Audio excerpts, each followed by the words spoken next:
The Champions League table, that includes 4 in the round of 16 automatic advance spots. As you can see there, Arsenal in 2nd place, Manchester City in 4th, Newcastle in 6th, Liverpool in 8th, followed by Spurs in 10th, and Chelsea in 12th place there. So there is a lot to discuss here, but I guess the basic question that we would be looking at, Jamie, is are we entering now a kind of a Premier League era in the Champions League? Is that something we can say? I think we can. I don't think we can talk about English teams dominating the Champions League until they win it. Mm-hmm. I think we're in a stage, though, where I think the English teams will find it quite comfortable to get to the latter stages of it.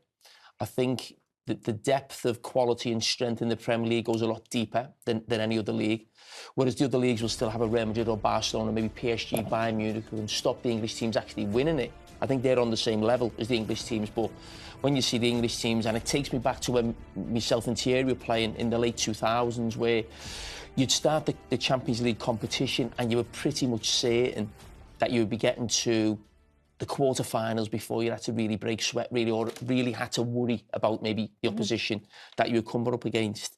So I think we are getting to that stage. And there's something that has been mentioned in, meeting when we've had chats before the show, and I think it's spot on.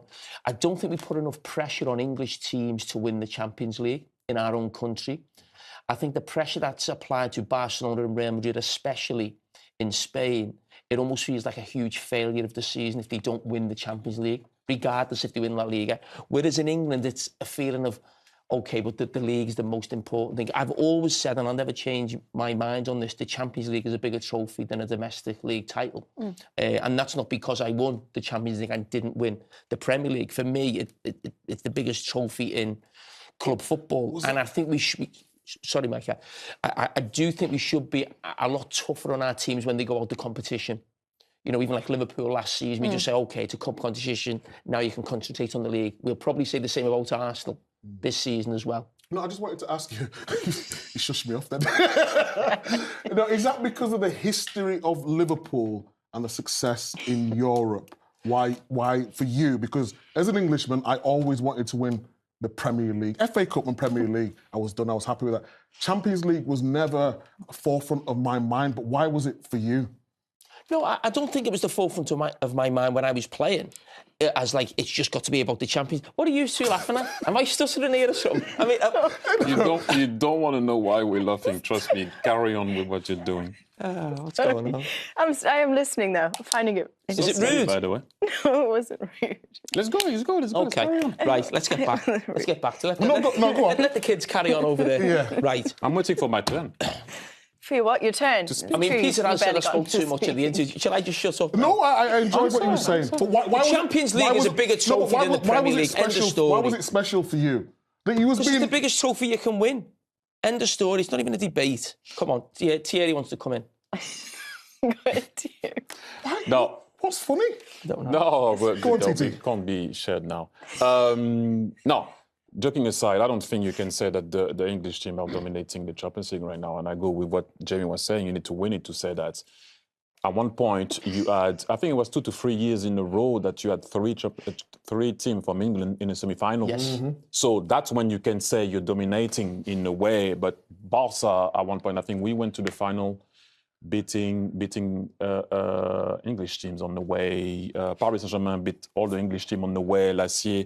I just think that, as you said, when you arrive at Barcelona, and the same with you with the history at Liverpool, when you walk into the building, you see the Champions Leagues on the walls, you see people that won it. And if you want to be compared to legends at the club, it has to be by winning the Champions League. That's also something that is different. And in your time, Jamie, also growing up, looking at Liverpool and walking into the team, the champions only used to go and were allowed to play to win that, to say that they're the best. We know that now, the first, the second, the third, the fourth, the sixth. And then England also have more possibility to put teams in the Champions League. Can I ask you, I always say the team I played against, the team that you played in was the toughest team I ever played against. Mm-hmm. Yeah? In our country, we would never criticise that Arsenal team of yours or the Invincibles for not winning the Champions League. If that was in Spain, that team, I think, would always say, yes, but you never won the Champions League. That doesn't happen in England. It will be what we would have been called on. But again, like you said something, Michael, that's very interesting, and I'm not having a go. Your view when you arrive at City is like, what can I win at City? You're like, okay, maybe, okay, the cup. Then suddenly you're like, oh, we can win the league. When you arrive in the building at Liverpool, you know the history in Europe. You know, we have an history in Europe at Arsenal, not in the Champions League yet in terms of winning. You understand what I'm saying? Like, you did believe sometimes at Anfield that you can like turn a game around like against anyone, and playing that team that you won the Champions League with. This is why I think history makes it bigger than what it is sometimes. Your team that won the Champions League in 2005, and you know it, Jimmy, you said it yourself, that's not the best team you play for. Yes, you had players that could change the course of a game, but I played against that team in the league, and I didn't see that belief sometimes playing against you, but you had it in Europe. So you understand what I'm saying? Yeah, so sometimes the place also makes it that if I walk in the street right now, and when I was an Arsenal player, no fans were coming to me and said, you must win the Champions League. When you're at Barcelona and Real Madrid. That's what I'm saying. Listen, that's what I'm saying. Yes, you're right. I'm saying you get called upon that. And you need to win 1 or 2 or 3, even at Madrid, to be considered as a great. Why do you think it's like that in England, Micah? I just think growing up, I don't think, maybe for me, because when I come through at Man City, they wasn't a Champions League team. So you come into the team and the FA Youth Cup, I missed out on that, and then I think the goal for me was to win the FA Cup. We did that.